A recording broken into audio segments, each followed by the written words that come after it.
নমস্কার, daily wisdom with মৃগাঙ্কাতে আপনাদের সবাইকে স্বাগত।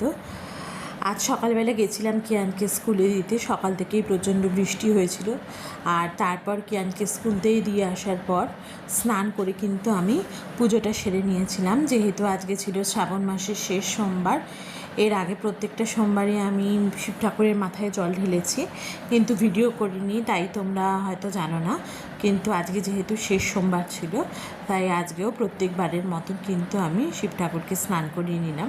মায়ের সকালবেলায় পুজো হয়ে গেছে, কিন্তু আমি এখানে আলাদা করি কিন্তু আমার এই শিব ঠাকুরগুলোর মাথায় জল ঢালি, তাই আমি এখানে কিন্তু শিব ঠাকুরের মাথায় জল ঢেলে নিচ্ছিলাম। আর তারপর কিন্তু পুজো সেরে নিয়ে আমি চলে গেছিলাম রান্না করতে, কারণ আবার কিয়ানকে আনতেও যাব, তাই স্নান করে পুজো করে নিলাম আগেই। আর তারপর কিন্তু আমি রান্নাঘরে চলে গেছিলাম। আর রান্না করতে যাওয়ার আগেই হাজব্যান্ড যেহেতু সকালবেলা চা করেছিল, ওদের ব্রেকফাস্ট করা হয়ে গেছে, আর আমাকে এখানে চা আর ব্রেড দিয়ে বাটার দিয়ে দিয়েছিল। আমি খেয়ে নিলাম, খেয়ে নিয়ে কিন্তু রান্না বসিয়ে দিয়েছিলাম। আর আজকে রান্নায় করেছিলাম মাছের তেল। প্রথমে করেছিলাম মাছের কাতলা মাছ আনা হয়েছিল কিয়ানের জন্য, আর কিয়ানের সেই মাছের তেলটা রয়েছে, তাই আজকে মাছের তেল করেছিলাম। আর বেগুন ভেজেছিলাম, আর করেছিলাম লোটে মাছের ফ্রাই। আর প্রথমে আমি মাছের তেলটা বানিয়ে নিলাম, কারণ এটা হতে একটু সময় লাগবে। আর বেগুন ভাজাটাও আমি কিন্তু অলরেডি কেটে নুন হলুদ মাখিয়ে রেখে দিয়েছি, কারণ এরপরে আবার মাসি চলে আসবে, তখন মাসিকে তাহলে এই কড়াইটা নামিয়ে দিতে পারবো।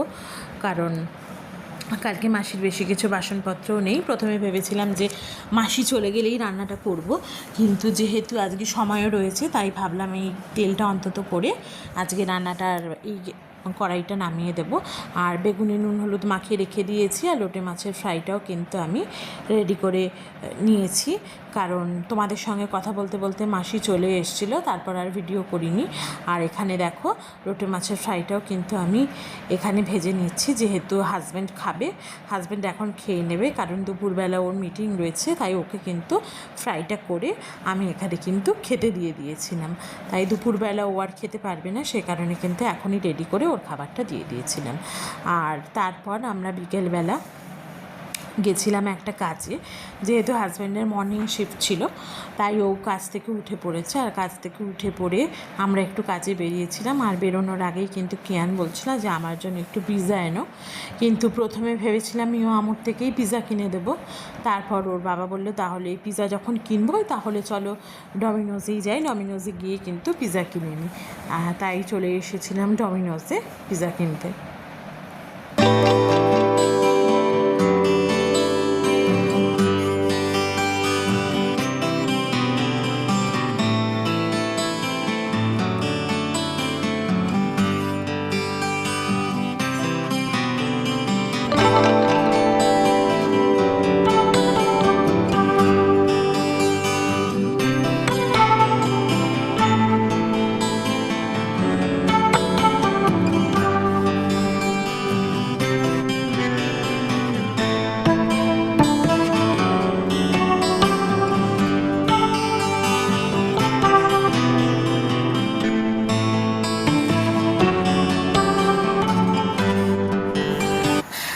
চলে এলাম, আর একটু ফুচকা নিয়ে এসেছি মায়ের জন্য।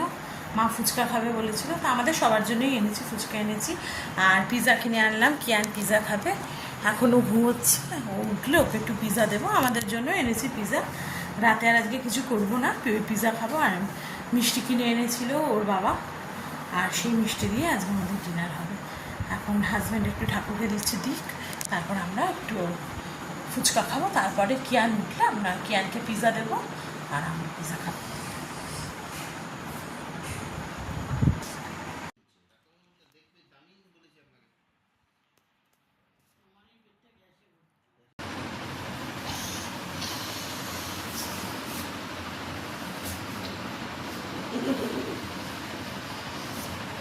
কিয়ান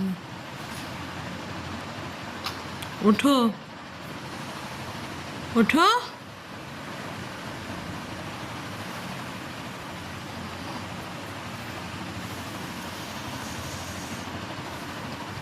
পিৎজা খাবি না? বাবা পিৎজা এনেছে তো।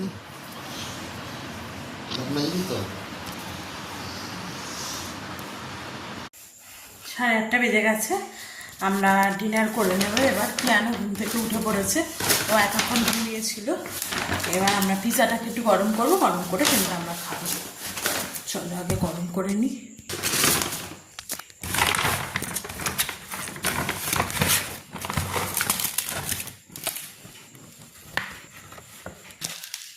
এই যে এবার গরম করে নেব।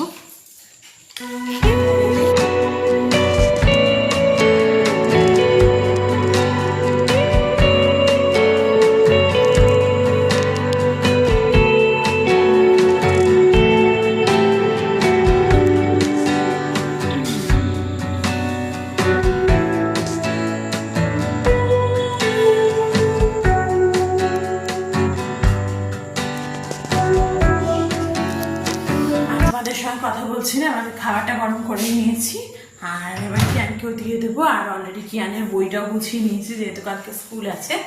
আজকে তোমাদের সঙ্গে কথা বললাম না, আবার তোমাদের সঙ্গে দেখা হবে অন্য আরেকদিন। ততদিন তোমরা সবাই খুব ভালো থেকো, সুস্থ থেকো। আর ভিডিওটা ভালো লাগলে ভিডিওটাকে লাইক করো, আমার চ্যানেলটাকে সাবস্ক্রাইব করে এভাবেই আমার পাশে থেকো। আজকে আসছি, বাই।